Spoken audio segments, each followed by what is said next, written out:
قرآن مجید کا سورہ نمبر 58 سورہ مجادلہ۔ سورہ مجادلہ کے متعلق چند مختصر نکات تلاوت و ترجمے کے ساتھ۔ بسم اللہ الرحمن الرحیم۔ سورہ مجادلہ موجودہ ترتیب کے لحاظ سے قرآن مجید کا سورہ نمبر 58 اور ترتیب نزول کے اعتبار سے سورہ نمبر 105 ہے۔ یہ سورہ مدینہ منورہ میں نازل ہوا۔ اس سورے کی پہلی آیت کی مناسبت سے اس کا نام سورہ مجادلہ ہے، جس میں اس عورت کا ذکر ہے جس نے رسول خدا صلی اللہ علیہ وآلہ وسلم سے زہار کے مسئلے کے حل کے سلسلے میں اصرار کیا، اور عربی میں مجادلہ کسی مسئلے میں بحث اور اصرار کرنے کو کہتے ہیں۔ آیت نمبر 2 زہار کے متعلق ہے۔ زہار کا مطلب یہ ہے کہ انسان اپنی زوجہ سے یہ کہہ دے کہ تیری پشت میری ماں کی پشت جیسی ہے۔ ایسا کہنے کے بعد کچھ شرائط کے ساتھ عورت اس پر حرام ہو جاتی ہے اور کفارے کے بغیر حلال نہیں ہوتی۔ زہار کی شرائط یہ ہے کہ زہار 2 عادل گواہوں کے سامنے ہو، عورت حالت طہارت میں ہو اور عورت مدخولہ ہو۔ زہار کا کفارہ یہ ہے کہ ایک غلام آزاد کیا جائے۔ اگر یہ ممکن نہ ہو تو 2 ماہ مسلسل روزہ رکھا جائے، اور اگر یہ بھی ممکن نہ ہو تو 60 مسکینوں کو کھانا کھلایا جائے۔ آیت نمبر 12 میں رسول خدا صلی اللہ علیہ وآلہ وسلم سے سرگوشی کرنے سے پہلے صدقہ دینے کا حکم ہے۔ بعض لوگ بلا وجہ اور صرف اپنی بڑائی دکھانے کے لیے رسول خدا صلی اللہ علیہ وآلہ وسلم سے سرگوشی کی کوشش کرتے تھے، اس لیے اس پر صدقے کی پابندی عائد کر دی تاکہ یہ عمل صرف ضرورت کے وقت انجام دیا جائے۔ اس طرح یہ ریاکارانہ سلسلہ بند ہو گیا۔ اس حکم کے بعد صرف حضرت علی علیہ السلام بوقت ضرورت صدقہ دے کر رسول خدا صلی اللہ علیہ وآلہ وسلم سے سرگوشی کیا کرتے تھے۔ اور یہ آیت آیہ نجوہ کے نام سے مشہور ہے، کیونکہ نجوہ عربی میں سرگوشی کو کہتے ہیں۔ یہ آیت قرآن کی واحد آیت ہے جس پر حضرت علی علیہ السلام کے علاوہ کسی نے عمل نہیں کیا۔ آیت نمبر 19 میں شیطانی گروہ اور آیت نمبر 22 میں خدائی گروہ کی اصطلاح بیان ہوئی ہے۔ شیطانی گروہ اور خدائی گروہ 2 جماعتوں کے نام نہیں ہیں، بلکہ یہ 2 کرداروں کے نام ہیں۔ جو اللہ کی اطاعت کرتے ہیں وہ حزب اللہ یعنی خدائی گروہ ہیں، اور جو شیطان کی اطاعت کرتے ہیں وہ حزب شیطان یعنی شیطانی گروہ ہیں۔ سورہ مجادلہ کی تلاوت کرنے والا قیامت کے دن نیک لوگوں کے گروہ سے ہوگا۔ بسم اللہ الرحمن الرحیم۔ شروع نام سے اللہ کے جو بڑا مہربان نہایت رحم کرنے والا ہے۔ قد سمع الله قول التي تجادلك في زوجها وتشتكي إلى الله والله يسمع تحاوركما إن الله سميع بصير۔ بے شک اللہ نے اس عورت کی بات سن لی جو تم سے اپنے شوہر کے بارے میں بحث کر رہی تھی اور اللہ سے فریاد کر رہی تھی، اور اللہ تم دونوں کی باتیں سن رہا تھا کہ وہ سب کچھ سننے والا اور دیکھنے والا ہے۔ الذين يظاهرون منكم من نسائهم ما هن أمهاتهم إن أمهاتهم إلا اللائي ولدنهم وَإِنَّهُمْ لَيَقُولُونَ مُنكَرًا مِنَ الْقَوْلِ وَزُورًا وَإِنَّ اللَّهَ لَعَفُوٌّ غَفُورٌ۔ جو لوگ اپنی عورتوں سے زہار کرتے ہیں ان کی عورتیں ان کی مائیں نہیں ہیں مائیں تو صرف وہ عورتیں ہیں جنہوں نے پیدا کیا ہے، اور یہ لوگ یقیناً بہت بری اور جھوٹی بات کہتے ہیں، اور اللہ بہت معاف کرنے والا اور بخشنے والا ہے۔ والذین یظاہرون من نسائهم ثم يعودون لما قالوا فتحرير رقبة من قبل أن يتماسا ذلكم توعظون به والله بما تعملون خبير۔ جو لوگ تم میں سے اپنی عورتوں سے زہار کریں اور پھر اپنی بات سے پلٹنا چاہیں، انہیں چاہیے کہ عورت کو ہاتھ لگانے سے پہلے ایک غلام آزاد کریں کہ یہ خدا کی طرف سے تمہارے لیے نصیحت ہے، اور خدا تمہارے اعمال سے خوب باخبر ہے۔ فمن لم يجد فصيام شهرين متتابعين من قبل أن يتماسا فمن لم يستطع فإطعام 60 مسكينا ذلك لتؤمنوا بالله ورسوله وتلك حدود الله وللكافرين عذاب أليم۔ پھر کسی شخص کے لیے غلام ممکن نہ ہو تو آپس میں ایک دوسرے کو مس کرنے سے پہلے 2 مہینے کے مسلسل روزے رکھے، پھر یہ بھی ممکن نہ ہو تو 60 مسکینوں کو کھانا کھلائے، یہ اس لیے تاکہ تم خدا اور رسول پر صحیح ایمان رکھو، اور یہ اللہ کے مقرر کردہ حدود ہیں، اور کافروں کے لیے بڑا دردناک عذاب ہے۔ ان الذين يحادون الله ورسوله كبتوا كما كبت الذين من قبلهم وقد أنزلنا آيات بينات وللكافرين عذاب مهين۔ بے شک جو لوگ خدا اور رسول سے دشمنی کرتے ہیں وہ ویسے ہی ذلیل ہوں گے جیسے ان سے پہلے والے ذلیل ہوئے ہیں، اور ہم نے کھلی ہوئی نشانیاں نازل کر دی ہیں، اور کافروں کے لیے رسوا کن عذاب ہے۔ يوم يبعثهم الله جميعا فينبئهم بما عملوا أحصاه الله ونسوه والله على كل شيء شهيد۔ جس دن خدا سب کو زندہ کرے گا اور انہیں ان کے اعمال سے باخبر کرے گا جسے اس نے محفوظ کر رکھا ہے، اور ان لوگوں نے خود بھلا دیا ہے، اور اللہ ہر شے کی نگرانی کرنے والا ہے۔ أَلَمْ تَرَ أَنَّ اللَّهَ يَعْلَمُ مَا فِي السَّمَاوَاتِ وَمَا فِي الْأَرْضِ مَا يَكُونُ مِن نَّجْوَى ثَلَاثَةٍ إِلَّا هُوَ رَابِعُهُمْ وَلَا خَمْسَةٍ إِلَّا هُوَ سَادِسُهُمْ وَلَا أَدْنَى مِن ذَلِكَ وَلَا أَكْثَرَ إِلَّا هُوَ مَعَهُمْ أَيْنَمَا كَانُوا ثم ينبئهم بما عملوا يوم القيامة ان اللہ بكل شيء علیم۔ کیا تم نہیں دیکھتے ہو کہ اللہ زمین و آسمان کی ہر شے سے باخبر ہے؟ کہیں بھی 3 آدمیوں کے درمیان راز کی بات نہیں ہوتی ہے مگر یہ کہ وہ ان کا چوتھا ہوتا ہے، اور 5 کی رازداری ہوتی ہے تو وہ ان کا چھٹا ہوتا ہے، اور کم و بیش بھی کوئی رازداری ہوتی ہے تو وہ ان کے ساتھ ضرور رہتا ہے چاہے وہ کہیں بھی رہے۔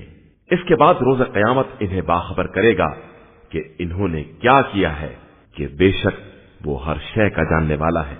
أَلَمْ تَرَ إِلَى الَّذِينَ نُهُوا عَنِ النَّجْوَى ثُمَّ يَعُودُونَ لِمَا نُهُوا عَنْهُ وَيَتَنَاجَوْنَ بِالْإِثْمِ وَالْعُدْوَانِ وَمَعْصِيَةِ الرَّسُولِ وَإِذَا جَاءُوكَ حَيَّوْكَ بِمَا لَمْ يُحَيِّكَ بِهِ اللَّهُ وَإِذَا جَاءُوكَ حَيَّوْكَ بِمَا لَمْ يُحَيِّكَ بِهِ اللَّهُ وَيَقُولُونَ فِي أَنفُسِهِمْ لَوْلَا يُعَذِّبُنَا اللَّهُ بِمَا نَقُولُ حَسْبُهُمْ جَهَنَّمُ يَصْلَوْنَهَا فَبِئْسَ الْمَصِيرُ۔ کیا تم نے ان لوگوں کو نہیں دیکھا جنہیں راز کی باتوں سے منع کیا گیا لیکن وہ پھر بھی ایسی باتیں کرتے ہیں اور گناہ اور ظلم اور رسول کی نافرمانی کے ساتھ راز کی باتیں کرتے ہیں، اور جب تمہارے پاس آتے ہیں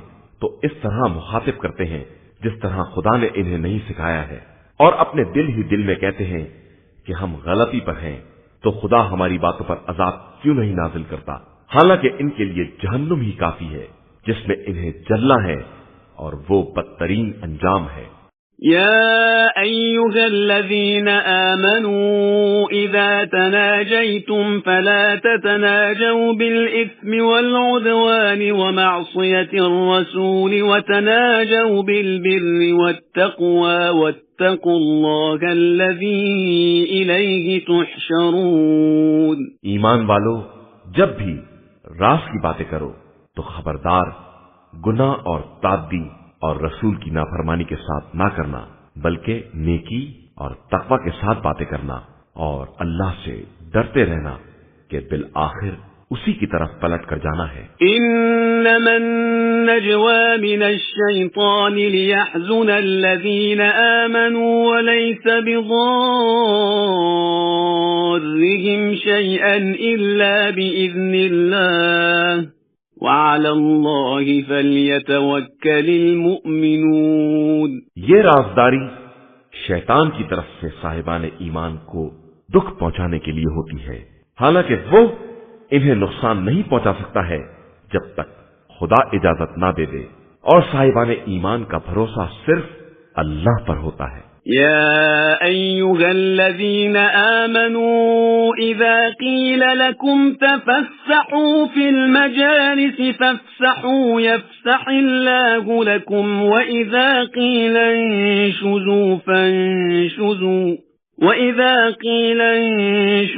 فانشزوا يرفع الله الذين آمنوا منكم والذين أوتوا العلم درجات واللہ بما تعملون خبیر۔ ایمان والو، جب تم سے مجلس میں وسعت پیدا کرنے کے لیے کہا جائے تو دوسروں کو جگہ دے دو تاکہ خدا تمہیں جنت میں وسعت دے سکے، اور جب تم سے کہا جائے کہ اٹھ جاؤ تو اٹھ جاؤ، کہ خدا صاحبان ایمان اور جن کو علم دیا گیا ہے ان کے درجات کو بلند کرنا چاہتا ہے، اور اللہ تمہارے اعمال سے خوب باخبر ہے۔ يا أيها الذين آمنوا إذا ناجيتم الرسول فقدموا بين يدي نجواكم صدقة ذلك خير لكم وأطهر فإن لم تجدوا فإن الله غفور رحيم۔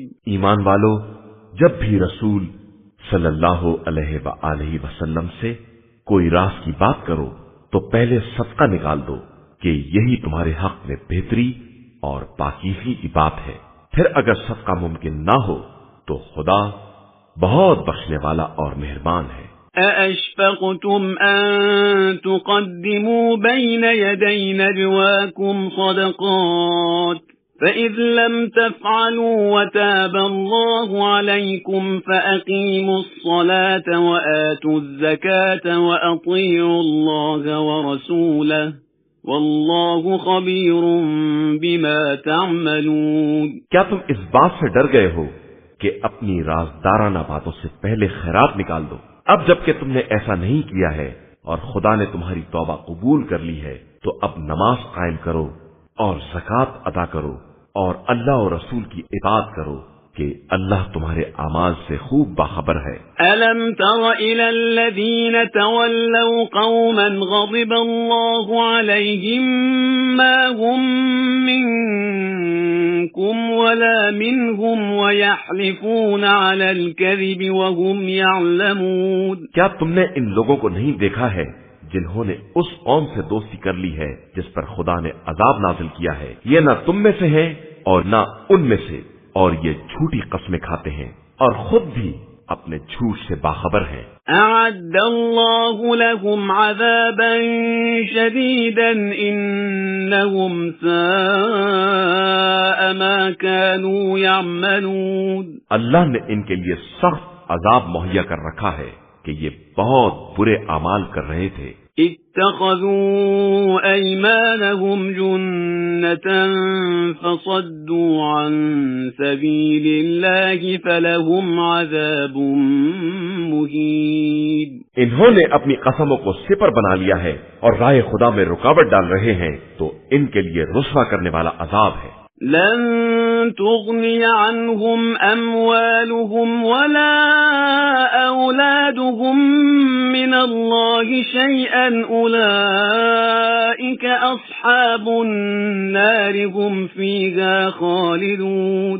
اللہ کے مقابلے میں ان کا مال اور ان کی اولاد کوئی کام آنے والا نہیں ہے، یہ سب جہنمی ہیں اور وہیں ہمیشہ رہنے والے ہیں۔ يوم يبعثهم الله جميعا فيحلفون له كما يحلفون لكم ويحسبون أنهم على شيء ألا إنهم هم الكاذبون۔ جس دن خدا ان سب کو دوبارہ زندہ کرے گا اور یہ اس سے بھی ایسی ہی قسمیں کھائیں گے جیسی تم سے کھاتے ہیں، اور ان کا خیال ہوگا کہ ان کے پاس کوئی بات ہے، حالانکہ یہ بالکل جھوٹے ہیں۔ استحوذ عليهم الشيطان فأنساهم ذكر الله أولئك حزب الشيطان ألا إن حزب الشيطان هم الخاسرون۔ ان پر شیطان غالب آ گیا ہے اور اس نے انہیں ذکر خدا سے غافل کر دیا ہے۔ آگاہ ہو جاؤ کہ یہ شیطان کا گروہ ہے اور شیطان کا گروہ بہرحال خسارہ میں رہنے والا ہے۔ ان الذين يحادون الله ورسوله اولئك في الاذلين۔ بے شک جو لوگ خدا اور رسول صلی اللہ علیہ وآلہ وسلم سے دشمنی کرتے ہیں، ان کا شمار ذلیل ترین لوگوں میں ہے۔ كتب الله لأغلبن أنا ورسلي إن الله قوي عزيز۔ اللہ نے یہ لکھ دیا ہے کہ میں اور میرے رسول غالب آنے والے ہیں، بے شک اللہ صاحب قوت اور صاحب عزت ہے۔ لا تجد قوما يؤمنون بالله واليوم الآخر يوادون من حاد الله ورسوله ولو كانوا آباءهم أو أبناءهم أو إخوانهم أو عشيرتهم أولئك كتب في قلوبهم الإيمان وأيدهم بروح منه ويدخلهم جنات تجري من تحتها الأنهار خالدين فيها رضي الله عنهم ورضوا عنه أولئك حزب الله ألا إن حزب الله هم المفلحون۔ آپ صلی اللہ علیہ وآلہ وسلم کبھی نہ دیکھیں گے کہ جو قوم اللہ اور روز آخرت پر ایمان رکھنے والی ہے وہ ان لوگوں سے دوستی کر رہی ہے جو اللہ اور اس کے رسول صلی اللہ علیہ وآلہ وسلم سے دشمنی کرنے والے ہیں، چاہے وہ ان کے باپ دادا یا اولاد یا برادران یا عشیرہ اور قبیلے والے ہی کیوں نہ ہوں۔ اللہ نے صاحبان ایمان کے دلوں میں ایمان لکھ دیا ہے اور ان کی اپنی خاص روح کے ذریعے تائید کی ہے، اور وہ انہیں ان جنتوں میں داخل کرے گا جن کے نیچے نہریں جاری ہوں گی، اور وہ انہی میں ہمیشہ رہنے والے ہوں گے۔ خدا ان سے راضی ہوگا اور وہ خدا سے راضی ہوں گے۔ یہی لوگ اللہ کا گروہ ہیں، اور آگاہ ہو جاؤ کہ اللہ کا گروہ ہی نجات پانے والا ہے۔